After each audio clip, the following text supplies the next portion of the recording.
ಖ್ಯಾತ ನಟಿ ಭಾವನಾ ರಾಮಣ್ಣ ಕಳೆದ ವರ್ಷ ಹೆಣ್ಣು ಮಗುವಿಗೆ ಜನ್ಮ ನೀಡಿದ್ರು. ಇದೀಗ ತಮ್ಮ ಮುದ್ದು ಮಗಳ ನಾಮಕರಣ ಶಾಸ್ತ್ರವನ್ನ ಅತ್ಯಂತ ಶಾಸ್ತ್ರೋಕ್ತವಾಗಿ ಮಾಡಿದ್ದಾರೆ. ಸ್ಯಾಂಡಲ್ವುಡ್ ನಟಿ ಭಾವನಾ ರಾಮಣ್ಣ ಅವರ ಮನೆಯಲ್ಲೀಗ ಸಂಭ್ರಮವೋ ಸಂಭ್ರಮ. ಕೆಲವು ತಿಂಗಳ ಹಿಂದಷ್ಟೇ ಹೆಣ್ಣು ಮಗುವಿಗೆ ಜನ್ಮ ನೀಡಿದಂತಹ ಭಾವನಾ ರಾಮಣ್ಣ ಅವರು ತುಂಬಾನೇ ಖುಷಿಯಾಗಿದ್ರು. ಇದೀಗ ಶಾಸ್ತ್ರೋಕ್ತವಾಗಿ ಮಗಳ ನಾಮಕರಣ ಸಮಾರಂಭವನ್ನ ನೆರವೇರಿಸಿದ್ದಾರೆ. ಈ ಸಮಾರಂಭವು ಸಂಪ್ರದಾಯಬದ್ಧವಾಗಿ ಮತ್ತೆ ಆಪ್ತರ ಸಮ್ಮುಖದಲ್ಲಿ ಬಹಳನೇ ವೈಭವದಿಂದ ನಡೆದಿದೆ. ಭಾವನಾ ರಾಮಣ್ಣ ಅವರು ತಮ್ಮ ಮುದ್ದಿನ ಮಗಳಿಗೆ ರುಕ್ಮಿಣಿ ಅಂತ ನಾಮಕರಣ ಮಾಡಿದ್ದಾರೆ. ಮಗು ಜನಿಸುವ ಮೊದಲೇ ಅವರು ಅಜ್ಜಿಯ ಹೆಸರಿಡ್ತೀನಿ ಅಂತ ಹೇಳಿದ್ರು.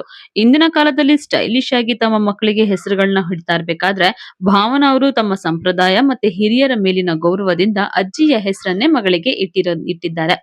ಇದನ್ನ ನೋಡಿದಂತಹ ಅಭಿಮಾನಿಗಳು ಕೂಡ ಮೆಚ್ಚುಗೆಯನ್ನ ವ್ಯಕ್ತಪಡಿಸಿದ್ದಾರೆ. ಇನ್ನು ಭಾವನಾ ರಾಮಣ್ಣ ಮಗಳು ತುಂಬಾನೇ ಕ್ಯೂಟ್ ಆಗಿದ್ದು ಸೋಷಿಯಲ್ ಮೀಡಿಯಾದಲ್ಲಿ ಇವರ ನಾಮಕರಣದ ಫೋಟೋಗಳೇ ಹರಿದಾಡ್ತಾ ಇದೆ. ಸೊ ನೋಡಿದವರು ಕೂಡ ಭಾವನಾ ರಾಮಣ್ಣ ಮಗಳಿಗೆ ಒಳ್ಳೇದಾಗ್ಲಿ ಅಂತ ಕೂಡ ಹಾರೈಸ್ತಾ ಇದ್ದಾರೆ. ಅಷ್ಟೇ ಅಲ್ಲ, ಭಾವನಾ ಖುಷಿಯನ್ನ ಇಮ್ಮಡಿಗೊಳಿಸಿರುವಂತಹ ಈ ಮುದ್ದು ಪುಟಾಣಿಯ ಭವಿಷ್ಯ ಕೂಡ ಚೆನ್ನಾಗಿರ್ಲಿ ಅಂತ ಹೇಳಿ ಕಮೆಂಟ್ ಅನ್ನು ಕೂಡ ಹಾಕ್ತಾ ಇದ್ದಾರೆ. ನೀವೇನ್ ಹೇಳ್ತೀರಿ? ನೀವು ಕೂಡ ಭಾವನಾ ಅವರಿಗೆ ವಿಶ್ ಮಾಡೋದಾದ್ರೆ ಕಮೆಂಟ್ ಬಾಕ್ಸ್ ಅಲ್ಲಿ ವಿಶ್ ಮಾಡಿ. ಹಾಗೆ ನೀವಿನ್ನು ನಮ್ಮ ದಿ ಸ್ಪೆಷಲ್ ಕನ್ನಡವನ್ನ ಸಬ್ಸ್ಕ್ರೈಬ್ ಮಾಡ್ಕೊಂಡಿಲ್ಲ ಅಂತಂದ್ರೆ ಈಗಲೇ ಸಬ್ಸ್ಕ್ರೈಬ್ ಮಾಡ್ಕೊಳ್ಳಿ. ಹೆಚ್ಚಿನ ವಿಡಿಯೋ ಅಪ್ಡೇಟ್ಸ್ಗಾಗಿ ಬೆಲ್ ಐಕಾನ್ ಪ್ರೆಸ್ ಮಾಡ್ಕೊಳ್ಳಿ.